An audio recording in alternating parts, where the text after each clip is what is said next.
நமச்சிவாய வாழ்க. நாதந்தாள் வாழ்க. இமைப்பொழுதும் என் நெஞ்சில் நீங்காதான் தாழ் வாழ்க. வாழ்க வளமுடன். அனைவருக்கும் இனிய வணக்கங்கள்.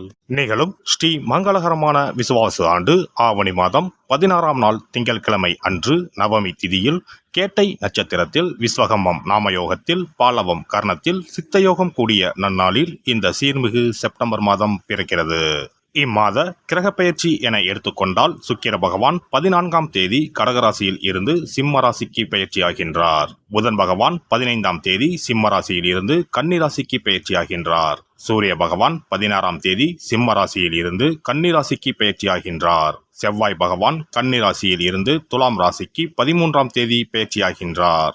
இந்த கிரக மாற்றங்களால் உங்கள் வாழ்வில் இம்மாதம் ஏற்படக்கூடிய சுப மற்றும் அசுப பலன்கள் என்ன என்பதனையும், அசுப பலன்கள் ஏற்படுமாயின் ராசிக்காரர்கள் செய்ய வேண்டிய பரிகாரம் என்ன என்பதனையும், வணங்க வேண்டிய தெய்வம் யார் என்பதனை பற்றியும் விரிவாக காண்போம். பிறக்கப் போகும் இம்மாதத்தில் உங்கள் வாழ்வில் வளமும் நலமும் செல்வ செழிப்பும் பெற்று வாழ்வில் உயரிய நிலையை அடைய எல்லாம் வல்ல எம்பெருமானை வேண்டி விரும்பி கேட்டுக்கொள்கிறேன்.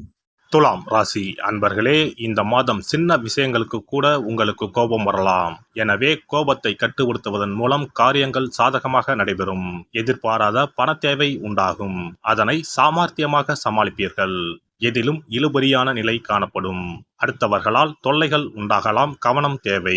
உத்தியோகத்தில் இருப்பவர்களுக்கு வேலையில் டென்ஷனும் வீண் அலைச்சலும் இருக்கும். வீண் பகை உண்டாகலாம். கவனமாக இருப்பது நல்லது. தொழில் வியாபாரம் தொடர்பான காரியங்களில் தாமதம் ஏற்படலாம். பணவரத்து எதிர்பார்த்ததை விட குறையக்கூடும். கடன் விஷயங்களை தள்ளி போடுவது நல்லது. புதிய நபர்களுக்கு பொருட்களை சப்ளை செய்யும் போது கவனம் தேவை. எதை பேசுவதாக இருந்தாலும் பேச்சில் நிதானம் தேவை. வாழ்க்கை துணையின் உடல்நலத்தில் கவனம் தேவை. குடும்பத்தில் இருப்பவர்களால் திடீர் டென்ஷன் உண்டாகலாம். கவனம் தேவை. பிள்ளைகளை அனுசரித்து செல்வது நல்லது. பெண்கள் கோபத்தை கட்டுப்படுத்துவதன் மூலம் காரியங்களை சாதகமாக செய்து முடிக்க முடியும்.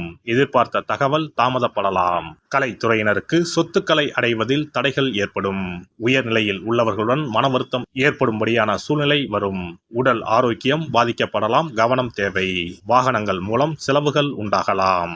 அரசியல் துறையினருக்கு எதிர்பார்த்த பணவரவு இருக்கும். தேவையான வசதிகள் கிடைக்க ஆர்வம் காட்டுவீர்கள். தொழில் வியாபாரம் சுமாராகத்தான் இருக்கும். எதிர்பார்த்த கடன் உதவி கிடைக்கலாம். பழைய சிக்கல்கள் தீர்வதில் தாமதம் ஏற்படும். மாணவர்கள் பாடங்களை படிக்கும் போது பின்னடைவு ஏற்படாமல் கவனமாக இருப்பது நல்லது. திடீர் டென்ஷன் ஏற்படலாம். எச்சரிக்கையாக இருப்பது நல்லது. நட்சத்திர பலன்கள் சித்திரை 3, 4ஆம் பாதங்கள்.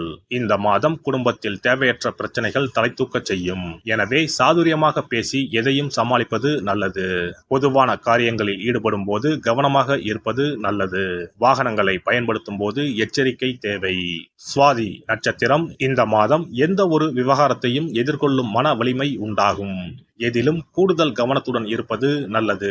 எதிர்பாராத சம்பவங்களால் இழுபறியாக நின்ற காரியங்கள் நல்ல முடிவுக்கு வரும். வெளியூர் பயணங்கள் உண்டாகும். உடல் ஆரோக்கியம் மனதில் உற்சாகத்தை தரும். விசாகம் 1, 2, 3ஆம் பாதங்கள்.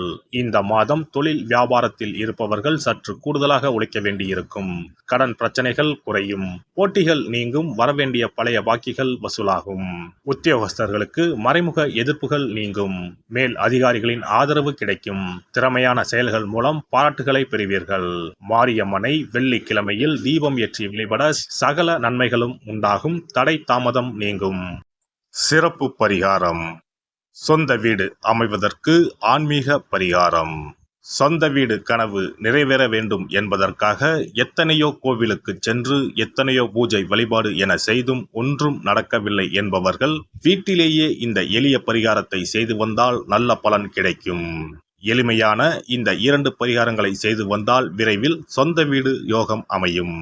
அதனால் நம்பிக்கையுடன் இந்த சக்தி வாய்ந்த வழிபாட்டை செய்து வரவும். எவ்வளவுதான் சொத்து பணம் இருந்தாலும் நமக்கென்று ஒரு வீடு இல்லை என்றால் அது மனக்குறையாகவே இருக்கும். சொந்த வீடு வாங்க முடியவில்லையே என்பது பலரின் ஏக்கமாகவும் கனவாகவும் இருந்து வருகிறது. சொந்த வீடு வாங்க வேண்டும். வாங்கிய இடத்தில் விரைவில் வீடு கட்ட வேண்டும். ஏற்கனவே துவங்கியிருந்த வீட்டின் பணிகளை பணப்பற்றாக்குறையால் கட்டி முடிக்க முடியவில்லையே என்ற கவலையில் இருப்பவர்கள் ஏராளம். இப்படிப்பட்டவர்கள் வீட்டிலேயே எளிமையான 2 பரிகாரங்களை தொடர்ந்து செய்து வந்தாலே போதும். சொந்த வீடு வாங்க வேண்டும் என்று நினைப்பவர்கள், அதற்கான முயற்சியில் ஈடுபட்டிருப்பவர்கள் ஒரு சிறிய அகல் விளக்கில் விளக்கெண்ணெய் ஊற்றி தீபம் ஏற்ற வேண்டும். மகா விஷ்ணுவின் அவதாரங்களில் ஒன்றான வாமனரை மனதில் நினைத்து சொந்த வீடு அமைய வேண்டும் என்று பிரார்த்தனை செய்து கொண்டு மாதந்தோறும் வரும் திருவோண நட்சத்திரத்தன்று வீட்டின் அக்னி மூலையான தென்மேற்கு மூலையில் இந்த விளக்கை ஏற்றி வைக்க வேண்டும். அக்னி திசை என்பது மண்ணுக்குரிய திசையாகும்.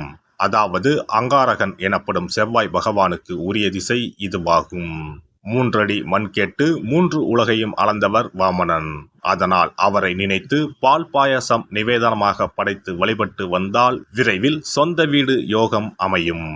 மற்றொரு பரிகாரமாக வீட்டில் பயன்படுத்தும் காமாட்சி விளக்கு அல்லது கஜலட்சுமி விளக்கு அல்லது வழக்கமாக பயன்படுத்தும் ஏதாவது ஒரு விளக்கை எடுத்துக்கொள்ளுங்கள். விளக்கை சுத்தம் செய்து மஞ்சள் குங்குமம் வைத்து வாசனை மிகுந்த வெள்ளை நிற பூக்கள் சாற்றுங்கள். பிறகு 5 ரூபாய் நாணயத்தை விளக்கிற்குள் போட்டு நெய் அல்லது எண்ணெய் ஊற்றுங்கள். ஒரு சிறிய தட்டின் மத்தியில் மஞ்சள் குங்கும பொட்டு வைத்து அதன் மீது 5 ரூபாய் நாணயத்தை வைத்து நாம் ஏற்கனவே தயார் செய்த விளக்கை இதில் வைத்து விளக்கினை ஏற்ற வேண்டும். தினமும் காலையில் 6 மணி முதல் 7 மணிக்குள் இந்த விளக்கை ஏற்றி வந்தால் விரைவில் வீடு கட்டுவீர்கள். 5 ரூபாய் நாணயம் என்பது குபேரனுக்கு உரியதாகும். இதை விளக்கில் போட்டு ஏற்றுவதால் வீடு கட்டுவதற்கான அல்லது வீடு வாங்குவதற்கான பணம் ஏதாவது ஒரு வழியில் உங்களுக்கு கிடைக்கும். காலை 6 மணி முதல் 7 மணி வரையிலான நேரம் என்பது ஞாயிற்றுக்கிழமையில் சூரியன், திங்கள் கிழமையில் சந்திரன், செவ்வாய்க்கிழமையில் செவ்வாய், புதன் கிழமையில் புதன், வியாழக்கிழமையில் குரு, வெள்ளிக்கிழமையில் சுக்கிரன், சனிக்கிழமையில் சனி என நவக்கிரகங்களில் பாவ கிரகங்களான ராகு, கேதுவை தவிர்த்து மற்ற 7 கிரகங்களையும் குறிக்கும் ஹோரை நேரமாகும். இந்த நேரத்தில் விளக்கு ஏற்றுவதால் நவக்கிரகங்களின் அருள் கிடைத்து பூமி யோகம் உண்டாகும். எந்த ஒரு பரிகாரம் என்றாலும் மனதில் முழு நம்பிக்கையோடும் இறைவனை உறுதியாக வேண்டி வழிபாடு செய்தால் மட்டுமே பலன் தரும். எளிமையான இந்த பரிகாரத்தை தொடர்ந்து செய்து பயன்பெறுங்கள். எல்லாம் வல்ல இறையருளால் நீங்களும் உங்கள் அன்பு குடும்பமும் உடல் நலம், நீலாயுள், நிறை செல்வம், உயர் புகழ், மெய்ஞானம் ஓங்கி வாழ்க வளமுடன். இந்த வீடியோ பதிவு உங்களுக்கு பிடித்திருந்தால் லைக் பண்ணுங்க, கமெண்ட் பண்ணுங்க, ஷேர் பண்ணுங்க, மறக்காம சப்ஸ்கிரைப் பண்ணுங்க, பக்கத்துல இருக்கிற பெல் பட்டனை கிளிக் பண்ணுங்க. நன்றி, வணக்கம். ஓம் நமச்சிவாய. சிவாய நம.